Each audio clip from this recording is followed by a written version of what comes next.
कि उद्धार कैसे होगा? बोले बताया था, उन्होंने कहा कि जब थोड़ी गरीबी आ जाए तो मेरे पास तक आ जाना। तो सुशीला कहने लगी पिया फिर द्वारका चले क्यों नहीं जाते?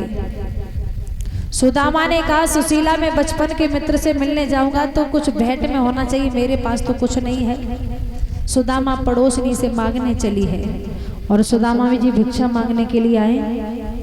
सारे दिन घूमते हैं सुदामा, फिर भी भोजन से भेंटा नहीं होता है।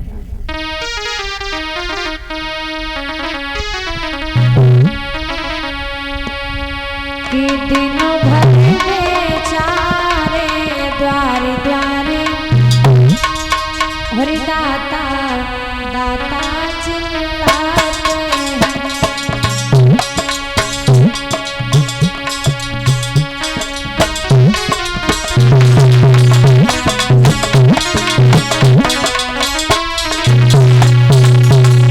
सुदामा घर से निकल करके भिक्षा मांगने के लिए जाते हैं। सुबह से शाम हो जाती है।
सुदामा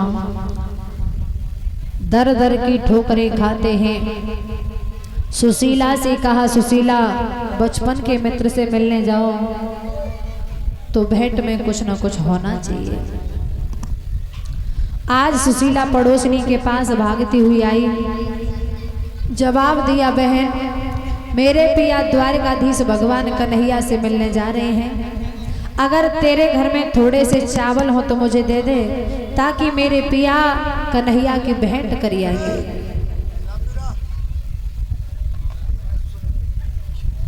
पड़ोसनी ने ढकेला मार दिया, भगा दिया। बोली बड़ी बेवकूफ औरत है। अरे कल लेकर के परसों ले गई, अभी तक लौट करके तूने नहीं दिया और आज ले जाएगी तो क्या तू लौटा देगी? तेरा मुझे क्या भरोसा है? मेरे पास नहीं है, मैं नहीं कुछ दूंगी। लौटा दिया।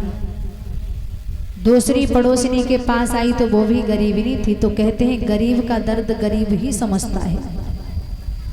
पड़ोसनी ने कहा बहना मेरे भी पिया भीख मांग करके लाए थे तो मैंने अभी अभी बच्चों को बना करके खिला दिया है। थोड़ा बहुत बचा होगा तो तू इसमें से ले जा और अपने पिया को दे देना। आज सुशीला ने वो थोड़े से चावल लेकर के आई, पोटली में बांध दिए और बांध करके सुदामा से कहा पिया चले जाओ। और बोली है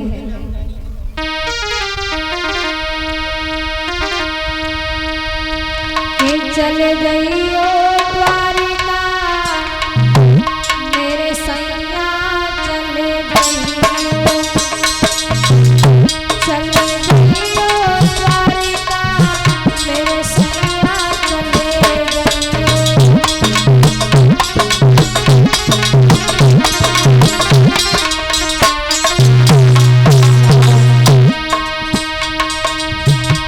चले गई ओ द्वारिका मेरे सैया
जवाब दिया है पिया, मैं ये 3 मुट्ठी चावल लेकर के आई हूँ, आप इन्हें ले जाओ, भगवान कन्हैया को भेंट में दे करके आना और चले जाओ, भगवान कन्हैया से हमारी प्रणाम भी कहना। सुदामा ने वो 3 मुट्ठी चावलों को लिया, पोटली को बगल में दबा लिया और दबा करके सुदामा जब वहां से चले हैं द्वारिका की तरफ, नंगे पैर जा रहे। सुदामा पैरों की बीमारी फटी हुई है, तो पैरों की बीमारी फटी है, सुदामा से चला नहीं जाता है, गिर जाते हैं, खड़े हो जाते हैं। भगवान कन्हैया को याद करते जा रहे सुदामा, हे कन्हैया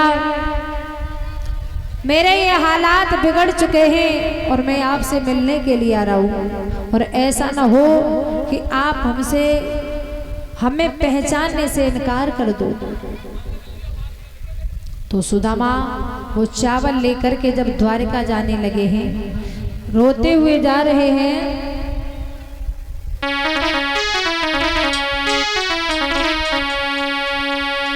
बोले सुदामा, अरे टोटा किसी के मत ना आइए, सबसे बुरो है टोटा, लुच्चा गुंडा नाम धरा दे, कोई मान बना दे, लुच्चा गुंडा नाम धरा दे, कोई मान बना दे।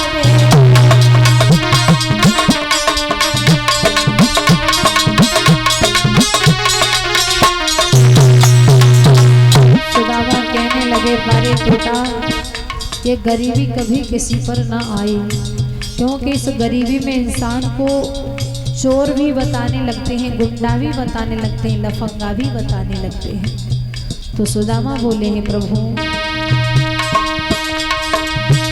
अरे टोटा किसी के मत नहीं आइए, सबसे बुरो है हरी लुच्चा गुंडा नाम धरा दे,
सुदामा रोते रोते नदी के पास पहुंचे, भगवान मल्लाह का रूप धारण करके आए। जवाब दिया, भैया इधर से उधर पार होने वाला कोई व्यक्ति तो नहीं है। सुदामा बोले, हाँ भैया मैं हूँ।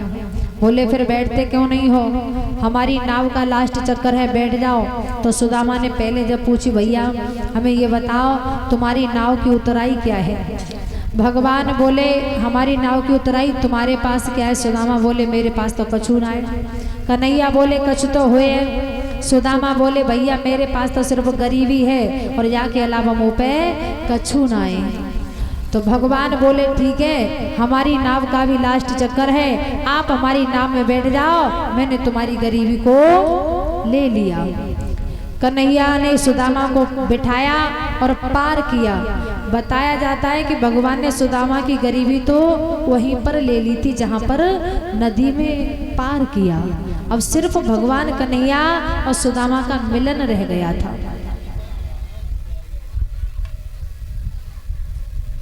भगवान कन्हैया उसी समय आए सुदामा द्वारका में, तो देखा कि द्वार पर गेट पर पहरेदार लगे हुए हैं। पहरेदार लगे हुए हैं गेट पर। सुदामा के हालात बिगड़ रहे हैं। तो सुदामा ने पहरेदारों से कहा, भैया, बोले हाँ, कि यहाँ पर कन्हैया रहता होगा।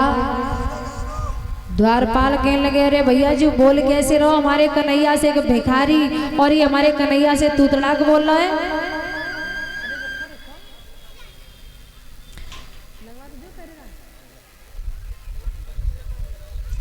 बोले ये बोल कैसे रहा है। तो भगवान बोले, भैया मैं झूठ नहीं बोल। सुदामा बोले, मैं सही कह रहा हूँ। जो कन्हैया तुम्हारा भगवान है वो मेरा बचपन को मित्र है। द्वारपाल कहने लगे, भैया देख रहे हो जो अपन मित्र बता रहे हो, जाको मित्र तो चौराहे पर चप्पल गांठ रहो है और जी हमारे कन्हैया को मित्र बता रहे हो। भगवान बोल